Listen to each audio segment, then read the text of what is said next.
हाय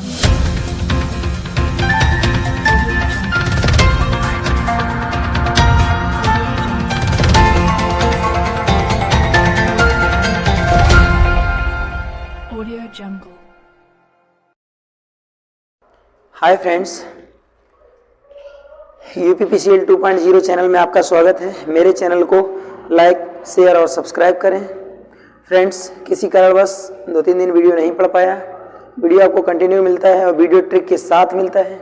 और अगर आपने हमारे पिछले वीडियो नहीं देखे हैं तो डिस्क्रिप्शन में लिंक दिया गया है। हमारे टेक्निकल और नॉन टेक्निकल के रीजनिंग के वीडियो पड़े हुए हैं, उनको सबसे पहले देख लें जा करके, और नियमित वीडियो आपके पास पहुंचेगा। अगर आप हमारे चैनल पर नए हैं तो चैनल को सबसे पहले सब्सक्राइब करें, जिससे कि हमारा वीडियो, किसी भी वीडियो का नोटिफिकेशन आपके पास सबसे पहले पहुंच जाए। तो फ्रेंड्स, आज टॉपिक है हमारा विशेष चुनिंदा न्यूमेरिकल का। तो इसमें मैं बहुत सारे न्यूमेरिकल आपको ट्रिक से और शॉर्टकट बताऊंगा, जिसमें कुछ न्यूमेरिकल ऐसे रहेंगे जिसमें हम फॉर्मूले का यूज नहीं करेंगे, बिगर फॉर्मूले के ही जो आपको कुछ न्यूमेरिकल बताए जाएंगे। तो फ्रेंड्स, इसमें कुछ कैपेसिटर के भी न्यूमेरिकल हैं, कुछ मैग्नेट से रिलेटेड न्यूमेरिकल हैं, और एसी सिस्टम फंडामेंटल से भी कुछ न्यूमेरिकल आपको मिलेंगे। तो फ्रेंड्स, तैयार हो जाइए हमारे साथ, आज आपको बहुत कुछ मिलने वाला है। और ये क्वेश्चन ऐसे क्वेश्चन हैं जो कंटिन्यू परीक्षा में पूछे जाते हैं। तो फ्रेंड्स, देखिए यहाँ पर पहला क्वेश्चन दिया गया है कि दिए गए संधारित्र पर आवेश तथा उसके उनके सिरों पर विभवांतर ज्ञात कीजिए। तो फ्रेंड्स, ये यहाँ पर जैसे ये कैपेसिटर दिया गया है, तो इस कैपेसिटेंस में हम क्या करेंगे, सबसे पहले हम कैपेसिटी की टोटल वैल्यू निकालेंगे, और वैल्यू निकालने के बाद इनसे हम क्या करेंगे, सबसे पहले हम कैपेसिटी का वैल्यू निकालेंगे, आवेश निकालेंगे। आवेश निकालने के बाद और हम क्या करेंगे, इससे विभवांतर, दोनों का हम वोल्टेज का वैल्यू निकालेंगे। तो ये वैल्यू हमको वोल्टेज का कैसे निकालना है, सबसे पहले इसका हम इक्विवेलेंट कैपेसिटी बनाएंगे। तो कैपेसिटी जो समांतर में जो संधारित्र होते हैं, तो उनका मतलब उनका वैल्यू टोटल कितना होता है, ये C इक्वल टू होता है C1 प्लस C2। तो इनको हम क्या करेंगे, जोड़ लेंगे आपस में। तो ये हो जाएगा आपका कितना, 3 + 5 = 8 माइक्रोफैरड। तो ये वैल्यू जो है आपकी यहाँ से यहाँ तक, ये वैल्यू कितनी आ गई, 8 माइक्रोफैरड आ गई।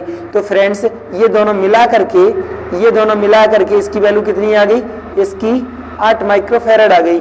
अब क्या करेंगे, अब फ्रेंड्स, इसका हमको V1 और V2 जब निकालना है, तो एक बात याद रखना, इसका V1 और V2 निकालने के लिए अब ये बन गए आपके कैसे, एक कैपेसिटर यहाँ लग गया, एक कैपेसिटर यहाँ लग गया, इस हिसाब से अब ये बन गए। तो यहाँ पर ये आपकी बैटरी लगी हुई है, और इनका वैल्यू, इसका वैल्यू हो गया 2 माइक्रोफैरड और इसका वैल्यू हो गया 8 माइक्रोफैरड, और ये हो गया आपका V1 और ये हो गया V2। यहाँ से हम क्या करेंगे, इनके वैल्यू निकाल लेंगे। तो ये हो गया आपका कितना, 100। अगर हमको V1 का वैल्यू निकालना है तो इसको हम क्या करेंगे, C1 मान लें और इसको मान लें C2। अब फ्रेंड्स देखिए, इसमें हम लोग C1 C2 की सहायता से V1 V2 का हम डायरेक्ट वैल्यू निकाल सकते हैं। ठीक है, तो जो डायरेक्ट वैल्यू निकालेंगे वो वैल्यू हमारा कैसे निकलेगा, जैसे मैंने लिखा V1 इक्वल टू, तो यहाँ पर हम लिखेंगे सबसे पहले C2। जब हम V1 का वैल्यू निकालेंगे तो C2 को सबसे पहले ऊपर लिखेंगे। ठीक है, इसके बाद इन दोनों का योग लिख देंगे नीचे, C1 प्लस C2, और इनटू कर देंगे वोल्टेज। तो फ्रेंड्स, इससे आपका V1 का वैल्यू आ जाएगा। तो C2 का मान कितना हो गया, 8, और C1 का वैल्यू कितना हो गया, 2 और प्लस ये 8, और इनटू ये हो गया आपका 100। इसका वैल्यू हो गया फ्रेंड्स 10, ये 10 हो गया, हम ये 0 काट देंगे, तो ये आ जाएगा आपका 80 वोल्ट। ठीक है, तो ये V1 हो गया तुम्हारा कितना, 80 वोल्ट हो गया फ्रेंड्स। अब इधर वाला हम क्या करेंगे, इन दोनों को आपस में घटा दीजिए, तो ये आपका 20 वोल्ट आ जाएगा। एक तरीके से और आ सकता है, V2 का जब हम वैल्यू निकालेंगे, यहाँ C1 को ऊपर रखेंगे, C1 को ऊपर रख देंगे, C1 plus C2 into V। तो C1 का मान कितना है, C1 का मान हो गया 2, नीचे योग तुम्हारा 10 हो गया, इंटू 100 कर देंगे, ये कैंसिल कर दीजिए, ये 20 वोल्ट आ जाएगा। तो फ्रेंड्स, ये वैल्यू आपकी आ गई V1 V2 की वैल्यू। अब यहाँ पर क्या पूछा गया है कि सभी का आवेश हमको निकालना है। जब आपके वोल्टेज विभाजित वोल्टेज जब आपके आ गए, इसका वोल्टेज आ गया आपका 80 और इसका वोल्टेज आ गया 20 वोल्ट। तो फ्रेंड्स जब वोल्टेज आ गए, अब Q इक्वल टू होता है CV, तो Q इक्वल टू होता है CV। तो ये Q1 का वैल्यू आपको निकालना है, तो हम C1 का यूज करेंगे, ये आपका C1 है, ठीक है, और ये मान लीजिए C2, ये मान लीजिए C3। तो Q1 का वैल्यू जब हम निकालेंगे तो ये हो जाएगा C1 का वैल्यू 2 और इंटू ये हो जाएगा तुम्हारा कितना 80, तो 8 दूनी 16, 160 माइक्रो कूलाम, ये आपका Q1 हो गया। अब हम निकालेंगे Q2 मान लीजिए आवेश जो है वो यहाँ है और Q3 यहाँ पर है, तो Q2 निकालेंगे तो ये हो जाएगा C2 और V2। इस वोल्टेज, ये समांतर में वोल्टेज है, ये 20 वोल्ट दोनों के लिए काम करेगा। ये C2 लिखा है फ्रेंड्स, तो यहाँ पर हो जाएगा आपका C2 का वैल्यू 3 है और इसका वैल्यू 20 है, तो 3 दूनी 6, ये 60 माइक्रो कूलाम आ गया फ्रेंड्स, ये 60 लिखा है, 60 माइक्रो कूलाम आ गया। अब हम Q3 का वैल्यू निकालेंगे, तो Q3 इक्वल टू C3 और V2 निकालेंगे, तो ये हो जाएगा आपका कितना 5 है और इसका वैल्यू है आपका 20, तो 20 पंचे 100 माइक्रो कूलाम। तो ये तीनों कैपेसिटी निकली, ये आवेश निकल गया तीनों का Q1, इसका आवेश जो यहाँ पर जो आवेश निकला ये 160 माइक्रो कूलाम निकला और इसका जो आवेश निकला ये आपका 60 माइक्रो कूलाम निकला और नीचे वाले का जो आवेश निकला ये 100 निकला। तो फ्रेंड्स इस हिसाब से मैंने क्या आपकी वोल्टेज भी निकाली, V1 का वैल्यू 80 और V2 का वैल्यू 20, Q1 Q2 और C3, Q1 Q2 और Q3 इनके भी वैल्यू आपके क्रमागत सब आ गए, एक का वैल्यू ये है, दूसरे का वैल्यू यहाँ है, तीसरे का वैल्यू यहाँ है। फ्रेंड्स ये क्वेश्चन आपका पूरा हुआ। अब नेक्स्ट क्वेश्चन देखते हैं, यहाँ पर दिया गया है किसी श्रेणी परिपथ में 3 संधारित्र 3 माइक्रोफैरड 7 माइक्रोफैरड और 9 माइक्रोफैरड के जुड़े हैं, इनका तुल्यमान क्या होगा। तो फ्रेंड्स इनका इक्विवेलेंट जो है कैपेसिटी निकालने के लिए श्रेणी परिपथ में, अब देखते हैं कि हम इनको कैसे निकालते हैं। फ्रेंड्स अगर ये समांतर में दिए होते तो इनको हम क्या करते, डायरेक्ट जोड़ लेते। यहाँ पर श्रेणी में दिए गए हैं, तो श्रेणी में दिए गए हैं तो इनको हम सबसे पहले क्या लिखते हैं, इनको हम ऐसे लिख लेते हैं 3 7 इसके बाद 9, इसको इस प्रकार से लिख लेते हैं, ठीक है। और इसको हम क्या करेंगे, इसका हम एलसीएम लेंगे, तो एलसीएम 9 7 63, ये 3 का भाग इसमें चला जाएगा, कितनी बार जाएगा हम वो चीज यहाँ लिखेंगे, इस 3 का भाग इसमें देंगे 21 टाइम जाएगा, 7 का भाग इसमें देंगे, ठीक है, 9 बार जाएगा, 9 का भाग इसमें देंगे 7 बार जाएगा, इनको सबको आपस में जोड़ लीजिए, ठीक है, 9 7 16 इसमें जोड़ देंगे तो ये हो जाएगा 37, इसका अब हम ऊपर भाग दे देंगे तो फ्रेंड्स इसका आंसर आ जाएगा, ठीक है। ये एक सही और ये आ जाएगा 13 में से 7 गई 6 और 5 2 26/37 माइक्रो फैरड। टोटल इक्विवेलेंट जो कैपेसिटी है वो इतनी आ जाएगी।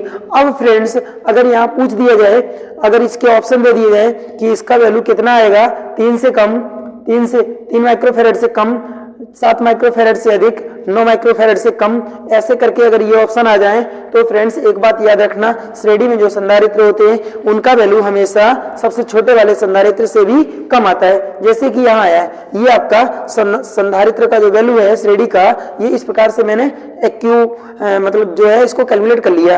अब इसी को अगर हम फॉर्मूला लगा करके अगर यूज करते हैं तो 1/c equal to 1/c1 plus 1/c2 plus 1/c3, इसमें सबका वैल्यू रख करके उसके बाद हम लोग कैलकुलेट करते हैं, जिसमें समय बहुत ज्यादा लगता है। तो फ्रेंड्स कैसा लगा ये हमारा क्वेश्चन, इस क्वेश्चन का आंसर एक सही 26/37 आएगा। फ्रेंड्स नेक्स्ट क्वेश्चन यहाँ पर दिया गया है, एक परिपथ में 27 फैरड का एक संधारित्र 4 वोल्ट की सप्लाई के साथ संयोजित है।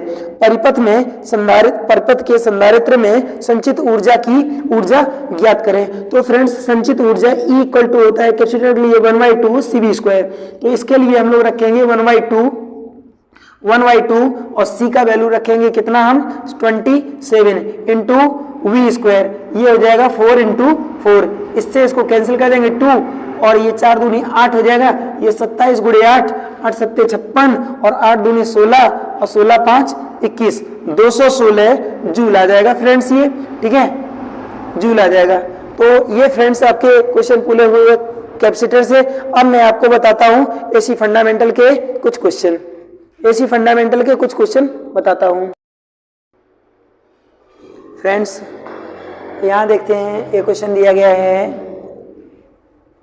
वायु में स्थित 5 × 10⁻³ वेबर प्रबलता वाले किसी चुंबकीय ध्रुव से 50 सेंटीमीटर दूरी पर स्थित किसी बिंदु पर चुंबकीय क्षेत्र की तीव्रता ज्ञात कीजिए। तो फ्रेंड्स यहाँ चुंबकीय क्षेत्र की तीव्रता H पूछा है, इसका मात्रक होता है फ्रेंड्स न्यूटन प्रति वेबर।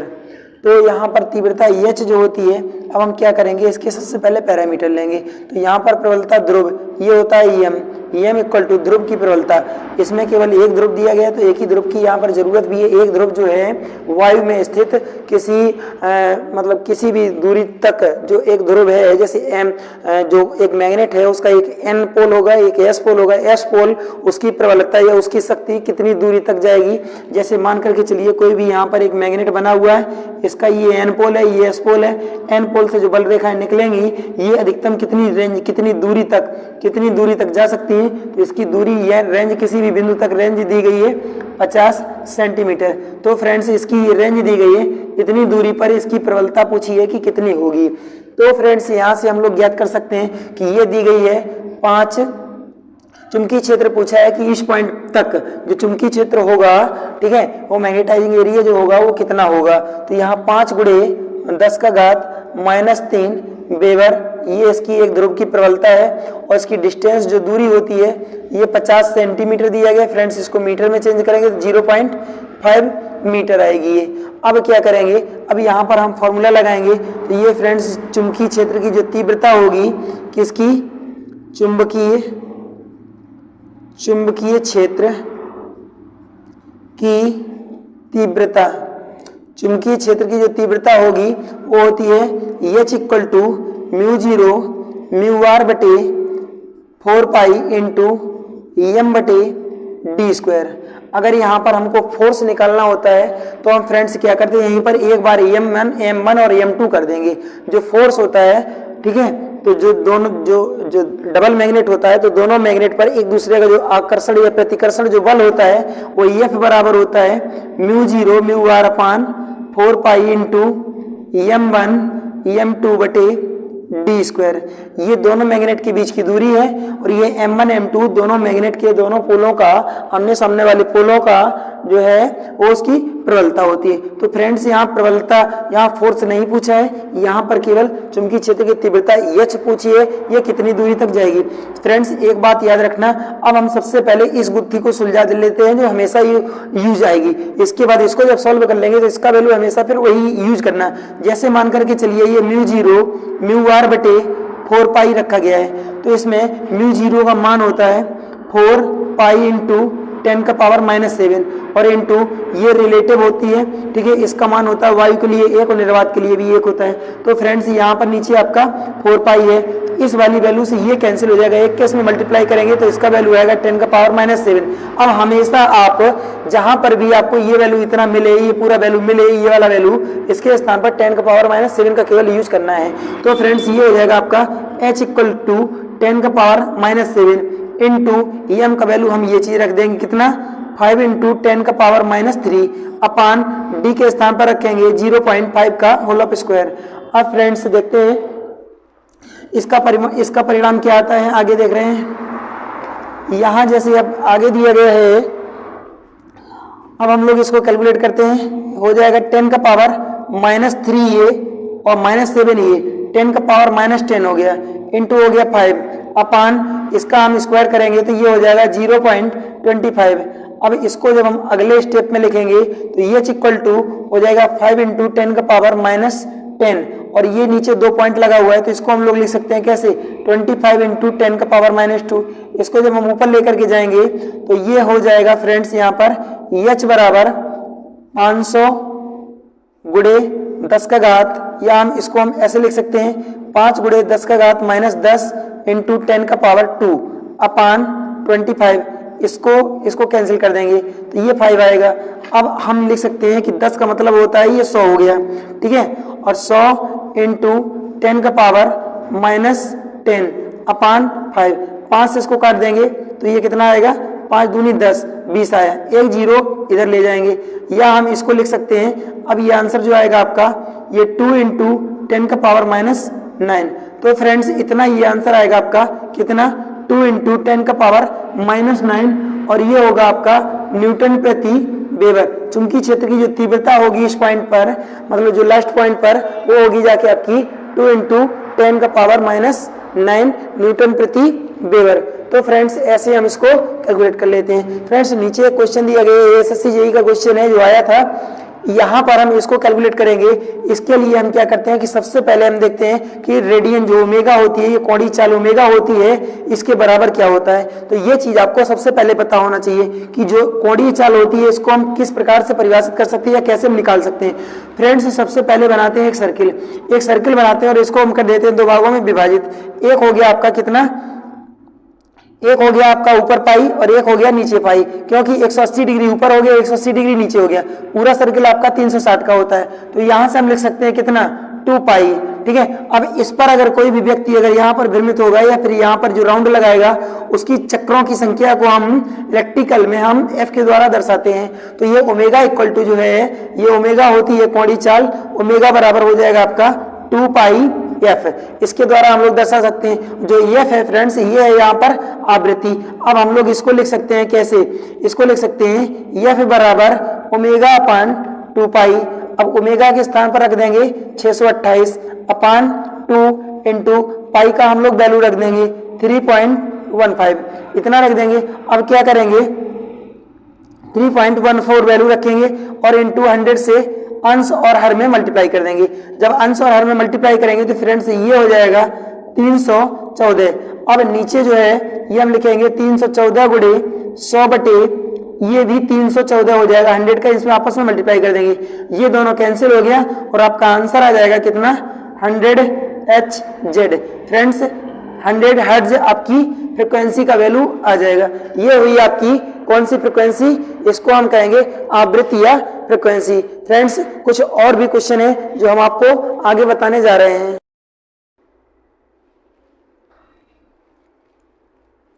फ्रेंड्स नेक्स्ट क्वेश्चन यहाँ है, देखते हैं इस क्वेश्चन को। इस क्वेश्चन में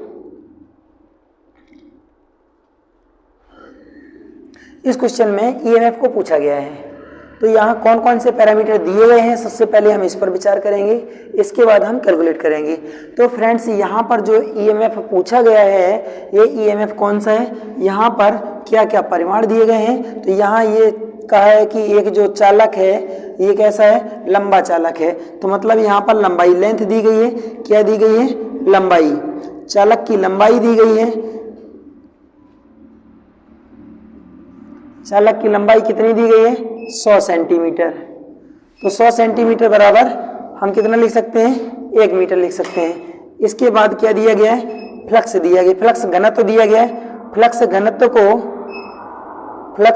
जो होता है, फ्लक्स घनत्व होता है, इसको फ्रेंड्स हम बी के द्वारा दर्शाते हैं। इसका वैल्यू दिया गया है कितना, 1.5 वेबर प्रति मीटर स्क्वायर। इसकी एक इकाई और होती है, इसको हम टेस्ला कहते हैं। फ्रेंड्स टेस्ला जो है चुंबकीय फ्लक्स घनत्व का मात्रक जो है वो कैसा है, कैसी इकाई है, ये इकाई है इसकी SI यूनिट है। फ्रेंड्स याद रखना है इसको।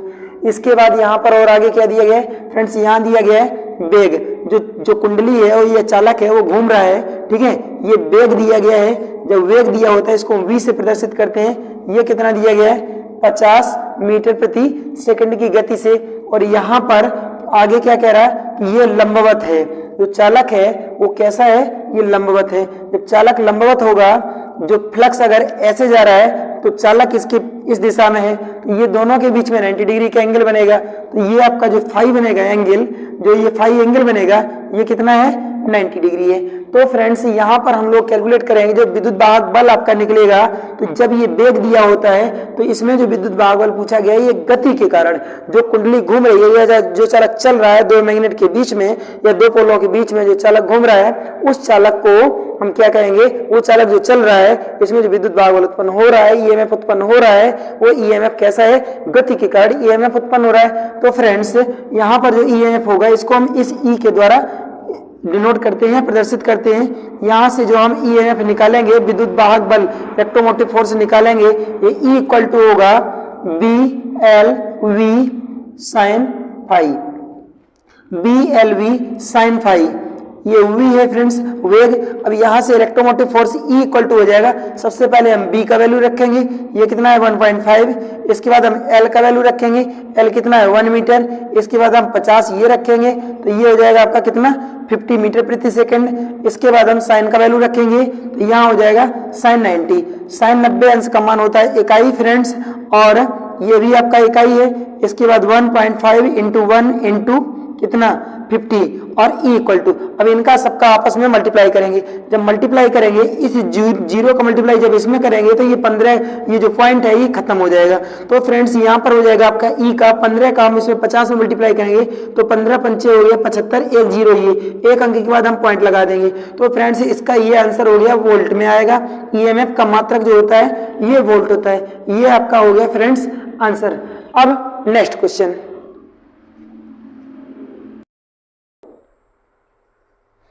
तो फ्रेंड्स देखते हैं यहाँ नेक्स्ट क्वेश्चन मैग्नेट से है। इस क्वेश्चन को कैसे आसानी से सॉल्व किया जा सकता है और इसके फॉर्मूले को कैसे याद रख सकते हैं। तो फ्रेंड्स इसका फॉर्मूला याद करना बहुत आसान है, क्योंकि हम लोगों को याद नहीं करना है, हम लोगों को सीखना है। अगर कोई भी चीज़ एक बार अगर सीख ली जाए तो वो हमेशा के लिए, लाइफ टाइम के लिए हो जाती है। तो फ्रेंड्स आज के इस वीडियो का मतलब है आप लोगों को रटाना नहीं, केवल सिखाना। तो फ्रेंड्स इस क्वेश्चन में जो फॉर्मूला लगेगा उसको हम लाइफ टाइम कैसे याद रख सकते हैं, इस चीज़ को हम सबसे पहले देखते हैं। कि सबसे पहले हम इसमें देखते हैं किस किस पैरामीटर का यूज किया गया, उसके बाद हम आपको बताते हैं कि इसमें जो लगने वाला फॉर्मूला है वो हमको चुटकियों में कैसे याद रहेगा। तो फ्रेंड्स यहाँ देखते हैं सबसे पहले कौन कौन से पैरामीटर हैं जो यहाँ पर यूज में लाए गए। सबसे पहले वर्तनों की संख्या n इक्वल टू 100 हो गई। इसके बाद धारा I इक्वल टू 2 एम्पियर हो गई। इसके बाद यहाँ पर क्या दिया गया, फ्लक्स दिया गया है। फ्लक्स को हम फाई के द्वारा प्रदर्शित करते हैं 0.01 वेबर। अब यहाँ से आपको क्या अंदाजा लग रहा है, ये n हो गया, I हो गया और फाई हो गया। मैग्नेट का ऐसा कौन सा फॉर्मूला है कि हम जिसके द्वारा L का मान निकाल लें और इन सभी पैरामीटर का यूज भी हो जाए। तो फ्रेंड्स क्या करेंगे कि हम एक जानवर का नाम याद रखते हैं, जंगल का राजा, ठीक है, LION। इस शब्द के द्वारा आप इस फॉर्मूले को नहीं, इस पूरे क्वेश्चन को बहुत आसानी से तोड़ सकते हैं। फ्रेंड्स बस हमको कुछ नहीं करना है, बीच में इक्वल लगा दीजिए और इसको काट दीजिए, ठीक है, LION। तो ये फॉर्मूला आपका बना L इक्वल टू 5N/I। आप लोगों ने इसको रटा होगा तो कैसे, L बराबर N5/I। कुछ नया सीख लो, इसको याद ना करके इसको याद करना कठिन है, परंतु ये लाइन तो याद रखना बहुत आसान है। फ्रेंड्स L का मान पूछा गया है तो L इंटू धारा का मान 2 रख देंगे। फ्लक्स का मान दिया गया 0.01 इंटू फेरों की संख्या दी गई है फ्रेंड्स कितनी 100। तो यहाँ से हम क्या करेंगे, L इक्वल टू क्या कर लेंगे, इसका मल्टीप्लाई कर देंगे, ये हो जाएगा 1/2। L का मान आपका इतना हेनरी या फिर ये आया 0.5 हेनरी। फ्रेंड्स एक आंसर आपका ये सॉल्व हो गया पहला क्वेश्चन। दूसरा में यहाँ पर संचित ऊर्जा पूछी है। तो जब कोई कुंडली होती है तो इसमें संचित ऊर्जा जब ज्ञात करनी होती है तो हमको E इक्वल टू 1/2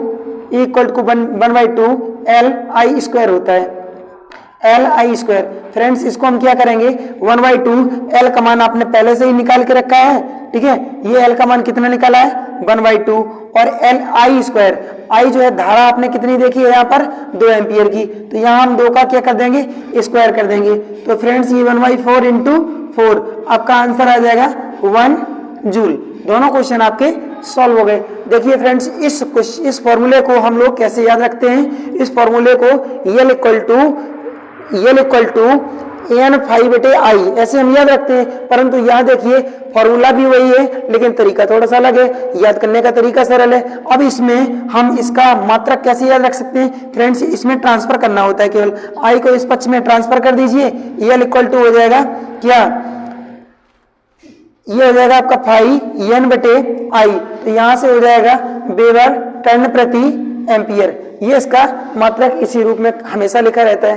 तो फ्रेंड्स यहाँ से हम जो प्रेरकत्व है, स्वप्रेरकत्व जो है इसका मात्रक जो होता है वेबर टर्न प्रति एम्पियर ये भी होता है, और इसके अलावा हेनरी भी होता है।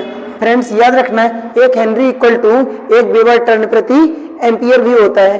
तो फ्रेंड्स कैसा लगा हमारा आज का वीडियो, अभी आपको एक क्वेश्चन और बताने वाले हैं। अगर आप हमारे चैनल पर अब भी नए हैं तो चैनल को सब्सक्राइब जरूर करें, जिससे कि हमारा नोटिफिकेशन सबसे पहले आपके पास पहुंच जाए। फ्रेंड्स, अभी मैं और आपको एक क्वेश्चन बताता हूं। हाय फ्रेंड्स, देखते हैं नेक्स्ट जो है आपका जो क्वेश्चन दिया गया है विद्युत चुंबकीय प्रेरण इलेक्ट्रोमैग्नेटिक इंडक्शन का क्वेश्चन यहाँ पर है। और यहाँ पर क्या क्या पूछा गया है, इसको सबसे पहले क्वेश्चन को पढ़ते हैं, इसकी लैंग्वेज को समझते हैं, उसके बाद ही यहाँ क्वेश्चन सॉल्व हो पाएगा। फ्रेंड्स, यहाँ लिखा है ए तथा बी कुंडलियों का कुल प्रेरकत्व जब वे श्रेणी क्रम में जोड़ी जाती हैं तो 0.5 तथा 0.2 हेनरी है, जो कि कुंडलियों में धारा प्रवाह की दिशा पर निर्भर है। कुंडली ए को जब कुंडली बी से पृथक कर दिया जाता है तो कुंडली ए का स्वप्रेरकत्व 0.2 हेनरी है। निम्न की गणना करें। तो फ्रेंड्स, यहाँ पर सबसे पहले की देखते हैं कि कुंडलियां कैसे संयोजित की गई। सबसे फर्स्ट पोजीशन में कुंडलियों को इस पोजीशन में संयोजित किया गया या संगठित किया गया है। यहाँ इसका कपलिंग गुणांक होता है कि L1 का वैल्यू यहाँ पर नहीं दिया गया है, L1 का वैल्यू नहीं दिया गया है। फ्रेंड्स, L1 का वैल्यू जो है यहाँ पर दिया गया है 0.2 हेनरी और L2 का वैल्यू पूछा गया है। एक तो ये कंडीशन है। तो यहाँ पर दो पोजीशन होती है धारा प्रवाह के अनुसार। इसमें धारा जब एक ही दिशा में प्रवाहित होती है तो आपका फॉर्मूला होता है, श्रेणी क्रम में ये जुड़ी हुई है, L = L1 + L2 + 2M। इसमें दोनों कुंडलियों का इंडक्टेंस रहता है प्लस ये म्यूचुअल इंडक्टेंस रहता है M। अब सेकंड पोजीशन में और यहाँ पर बोला है कि इसकी धारा की दिशा के प्रवाह के ऊपर इनको संयोजित किया गया है। तो फ्रेंड्स, इस वाली कुंडली में इसको यहाँ पर संयोजित कर दिया गया इस पोजीशन में। तो यहाँ धारा की दिशा इसमें इस साइड में है और इस कुंडली में इधर है, तो मतलब उलट दी गई। तो यहाँ पर इंडक्टेंस जो हो जाएगा L1 + L2 - 2M। श्रेणी क्रम में जुड़े होने के बावजूद भी यहाँ पर दो फॉर्मूले यूज में आएंगे। तो फ्रेंड्स, यहाँ पर जो ये आपका L1 है और ये L1 है, ये L है और ये L है, इनका वैल्यू का दोनों का वैल्यू यहाँ पर दिया गया है। तो फ्रेंड्स, इससे हम सबसे पहले M का वैल्यू कैसे फाइंड करते हैं, यहाँ देखते हैं। L1 क्वेश्चन नंबर पहला, दो कुंडलियों के मध्य प्रेरकत्व, ठीक है, ज्ञात कीजिए। जो मध्य प्रेरकत्व आपको ज्ञात करना है, ये प्रेरकत्व कौन सा है, ये आपका म्यूचुअल इंडक्टेंस पूछा गया है। एक बात और फ्रेंड्स, एक होता है हैवी साइड ब्रिज।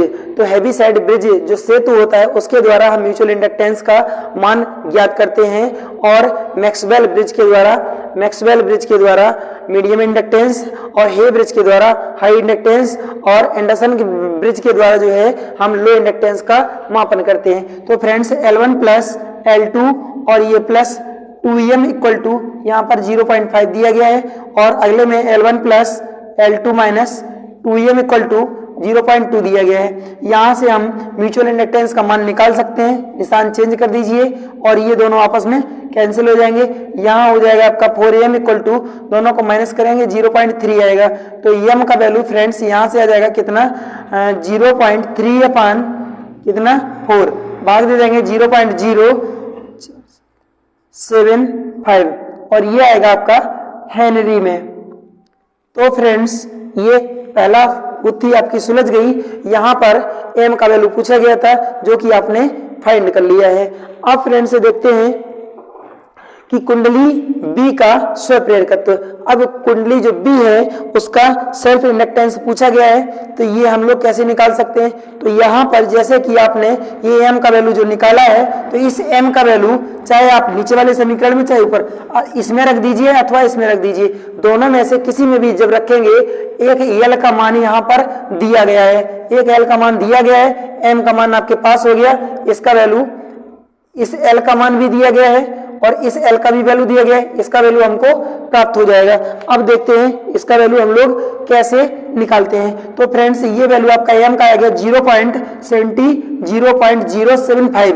यहाँ से देखते हैं 0.075 आपने M का वैल्यू निकाल लिया है। तो M बराबर आपने कितना फाइंड किया, M बराबर 0.075 हेनरी। ये आपके पहले क्वेश्चन का आंसर है।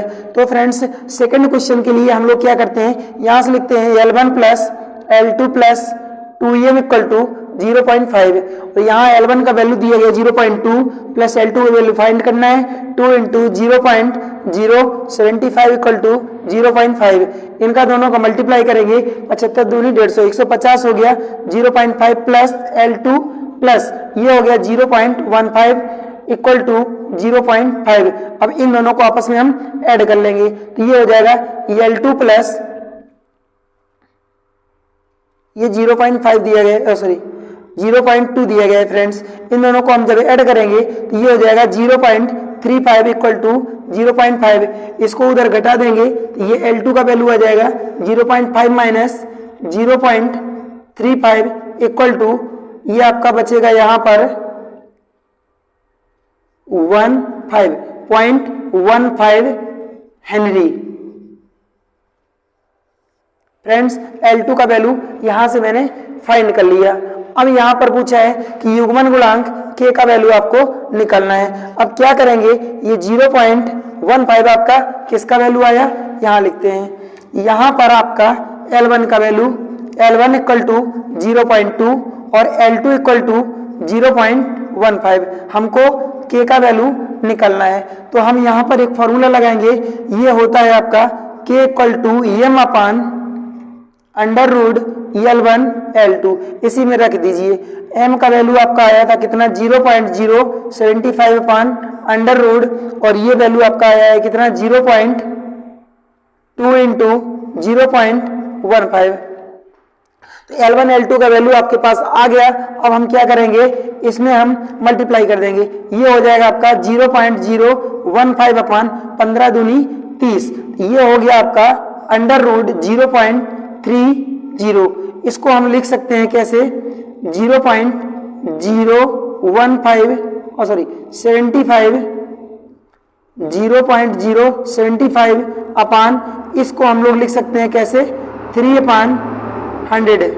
ऐसे हम लोग इसको नोट, सॉरी फ्रेंड्स यहाँ जो है 0.03 आएगा और इसको हम लोग ले सकते हैं 3/100। अब 100 का हम वर्गमूल ले लेंगे तो ये हो जाएगा 0.075 अपान अंडर रूट 3 और अपान 10 आएगा। 10 का हम ऊपर मल्टीप्लाई कर देंगे।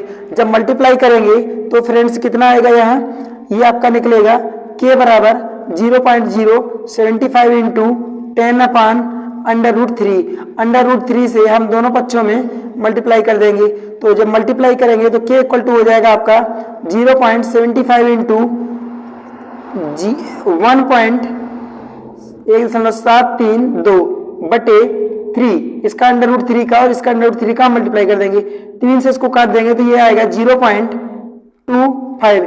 अब हमको इसका वैल्यू निकालने के लिए करना है K इक्वल टू 0.25 इंटू 1.732। इसका दोनों का हम जब मल्टीप्लाई करेंगे तो K इक्वल टू आपका आ जाएगा 0.433।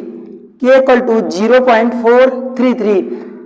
यहां से K का वैल्यू जो आपका निकलेगा, K का वैल्यू निकलेगा 0.433।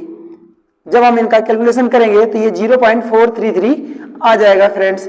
अब हमको ये बताइए कि हमारे आज के न्यूमेरिकल क्वेश्चन आपको कैसे लगे। अगर न्यूमेरिकल क्वेश्चन अच्छे लगे हों, हमारा थ्योरी डिस्क्रिप्शन में वीडियो बहुत सारे पड़े हुए हैं और हमारे चैनल पर बहुत सारे वीडियो हैं टेक्निकल के। कंटिन्यू वीडियो आपके चैनल पर अपलोड किया जाता है। हमारा चैनल ABPCL 2.0।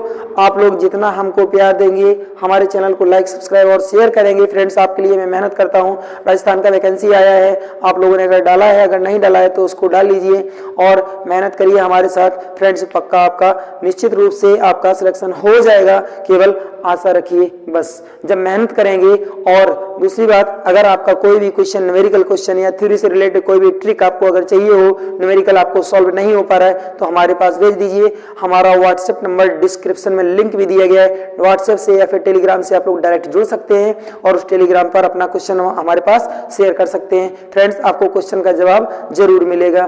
तो फ्रेंड्स, कैसा लगा हमारा आज का वीडियो? जय हिंद दोस्तों। हमारे चैनल को लाइक शेयर और सब्सक्राइब करें।